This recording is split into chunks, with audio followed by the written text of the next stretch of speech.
Els Trastàmares. Qui són els Trastàmares? Doncs mireu, és una dinastia d'origen castellà, bé, també a Castella, era una dinastia bastarda, són descendents d'Alfons XI, de Castella, i aquesta dinastia, bastarda en principi, va acabar entronissant-se a la corona catalana aragonesa, després d'allò dit el compromís de Casp, o com altres també han dit, la infàmia de Casp. Es pot dir de moltes maneres Casp, la localitat avui dia província de Terol, a l'Aragó, però que en aquells temps era de llengua catalana, recordem-ho bé, era de llengua catalana en aquell temps. Doncs que Casp, què va passar allà? Doncs mireu, van triar el candidat de conveniència. El candidat de conveniència era ni més ni menys que l'infant de Castella i regent de Castella, Ferran.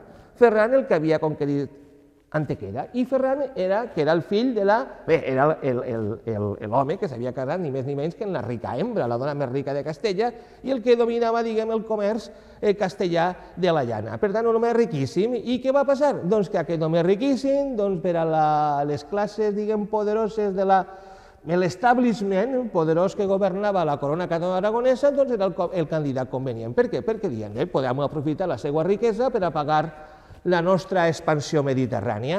I bé, aquest és l'origen pel qual el senyor Ferran d'Antequera, també tinguem en compte el papa, quin papa? Benet XIII, sí, així que enguany volen també celebrar el seu 6è centenari de la seva mort, doncs allà a Peníscola, el que va morir a Peníscola. Doncs aquest senyor estava al darrere d'entronitzar a Ferran el d'Antequera. Bé, la qüestió és que Ferran el d'Antequera comença a regnar i té el primer problema, que és que resulta que arriba i se troba l'enfrontament a les Corts Catalanes. Per què? Perquè les Corts Catalanes li diuen, escolta, que eres rei perquè nosaltres t'hem posat allí, així que ja saps el que toca.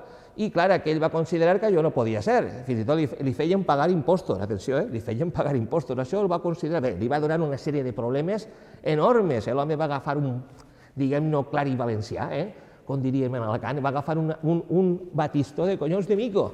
I l'home finalment, el 1416, marxant, perquè estava fart dels barcelonins, marxant cap a Castella, va morir a Igualada, en 1416. Bé, qui el va succeir? El va succeir un personatge importantíssim en la nostra història, ni més ni menys que el seu fill, Alfons IV.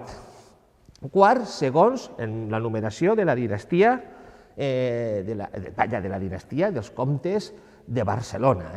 Bé, seria 5è d'Aragó i 3è de València. Doncs aquest Alfons el Magnànim, dic el Magnànim, serà el Magnànim perquè l'home va decidir continuar l'expansió mediterrània i entronitzar-se a Nàpols. Sí, se va convertir en rei de Nàpols. I això què va fer?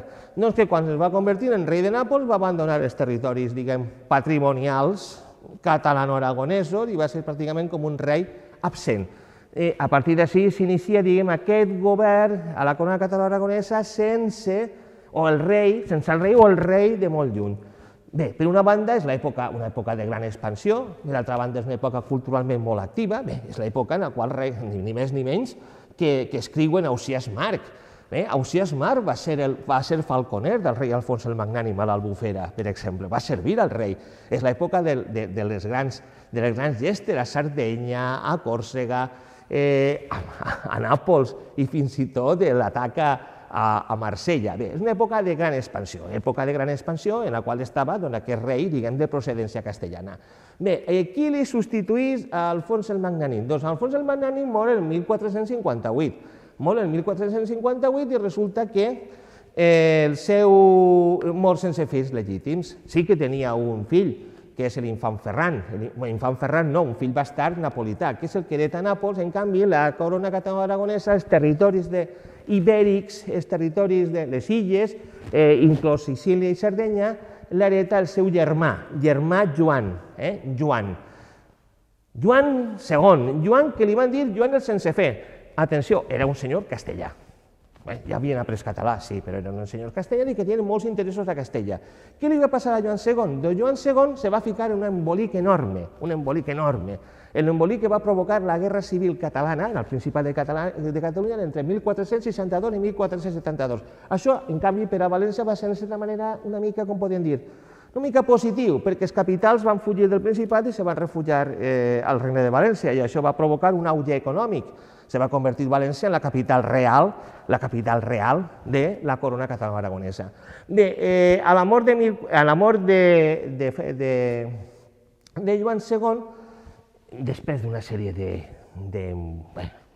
vicissituds, Joan II, el primer fill, que és Carles, el príncep de Viana, doncs va morir, i el que li va succeir, el que li succeiria als territoris catalano-aragonesos seria Ferran el Catòlic, el dit el Catòlic, que se va casar amb Isabel de Castella, i bé, són els reis catòlics perquè un papa valencià, un papa de Xàtiva, sí, que és Alexandre VI, Roderic de Borja, es va convertir en reis catòlics, va ser per decisió del papa. Però bé, la qüestió està que aquest Trastàmara, el senyor Ferran el Catòlic, era un senyor que havia nascut